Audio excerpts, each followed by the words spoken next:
Our story begins with the death of a king, King Alaric the Brave, so his name died a horrible and painful death. And this wasn't some natural passing in your sleep or peacefully surrounded by family. No, this guy got burned alive by a dragon, roasted like a pig on a spit, his armor melted by the beast's hot and acidic breath.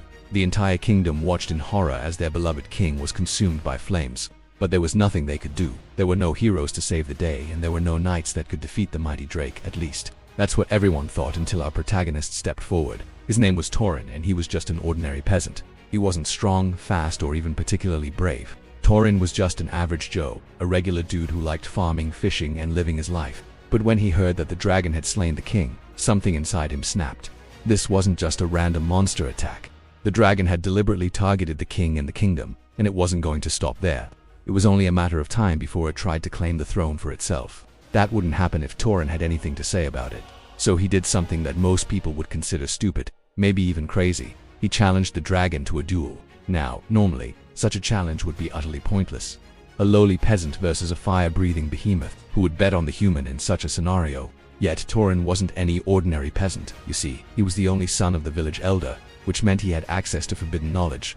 His father was a shaman, a man who understood the ways of the old magic, the kind that most people had forgotten about, and the shaman had taught his son everything he knew. So when Torin made his challenge, the villagers weren't all that surprised. They knew he had a trick up his sleeve. Torin wasn't going to defeat the dragon with brute force. He didn't have a sword or a shield or even a spear. What he had was a bow and a quiver of arrows, enchanted arrows. Each one of them was tipped with a runestone, a small crystal infused with powerful magic. Now, these weren't your typical arrows. If they hit the dragon, they wouldn't pierce its hide. Not that it mattered, because Torin never planned on doing that.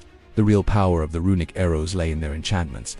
Some of them could stun an opponent, others could blind them or weaken their defenses. Torin had spent years learning how to use them, and now it was time to put his skills to the test. The dragon accepted Torin's challenge without hesitation. In fact, it seemed almost amused by the idea of facing such a weak opponent. To everyone's surprise, though Torin managed to land the first hit, one of his arrows struck the dragon in the eye, stunning it for a moment. Now, that wasn't enough to defeat the beast, but it was enough to buy Torin some time. He took advantage of his opening and fired another arrow. This one aimed at the dragon's wings. He couldn't bring himself to kill the creature, but he could certainly put it out of commission for a while. And that's exactly what happened. The arrow hit its mark, and the dragon cried out in pain as its wings buckled and collapsed. Now, this is where most stories like this would end. The hero defeats the monster and everyone cheers. But this isn't most stories. This is our story, and we like to do things a little differently. Because let's face it, a story this predictable would be boring. And we don't want our readers to fall asleep, do we? So let me ask you a question. How would you deal with a dragon that had just crashed into a mountainside? Would you finish it off? Of course you would. But what if it begged for mercy? What then? Well, that's the choice that Torin had to make, and he chose to spare the dragon's life. Of course, the villagers weren't too happy about that. They had lost their king and their town was in ruins. They wanted revenge, and they wanted it fast. But Torin stood his ground. He knew that killing the dragon wouldn't bring back their king or rebuild their homes. It wouldn't even heal the wounds in their hearts. But what it would do is give Torin a powerful ally. The dragon may have been beaten, but it wasn't broken. With some rest and recuperation, it would be able to fly again, and it would seek revenge on the one who had wounded it. But if Torin could make a deal with the dragon, then he would have an ally so powerful that no one would dare challenge the kingdom again. And so a bond was formed between man and monster, a friendship that would become a thing of legend. Now, I know what you're thinking. This doesn't sound right. Dragons are supposed to be evil and humans aren't supposed to be friends with them. Well, you're right.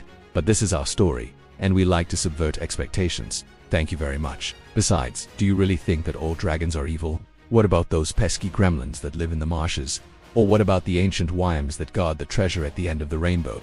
And let us not forget about the benevolent drakes that occasionally swoop down from the sky to help farmers with their crops. Yeah, I didn't think so. Dragons are pretty cool, actually, if you ignore the whole burning people alive thing.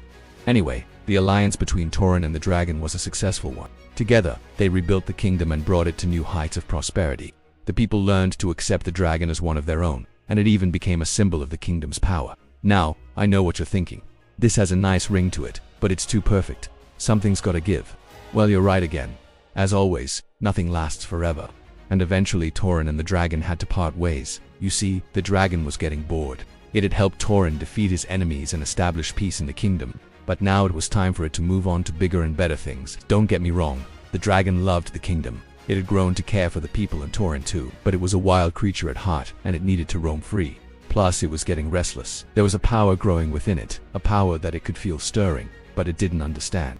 It knew, somehow, that this power was tied to its past, to the ancient race of dragons that had ruled the world long ago, and it felt compelled to seek out its ancestors, to learn the truth of its origins.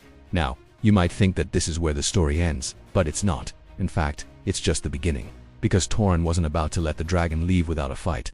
He knew that once it left, the kingdom would be vulnerable again, and he wasn't about to let that happen. So he did the only thing he could do. He challenged the dragon to a final duel, a battle that would determine the fate of the kingdom and the dragon's own destiny. Now, I won't spoil the ending for you. You'll just have to read the next 23 books in the series to find out who wins. Just kidding, kind of. See, the thing about epic stories is that they never really end. They just keep going. New challenges, new enemies, new adventures. There's always something waiting around the corner, and that's what makes them so exciting. You never know what's gonna happen next. So go on, dear reader, immerse yourself in this world. Meet new characters, explore new lands, and discover new magic. Just remember, no matter what happens, no matter how dark things get, there's always hope. As long as there's good in the world, there will always be someone to fight for it. Thank you for watching and see you in the next one.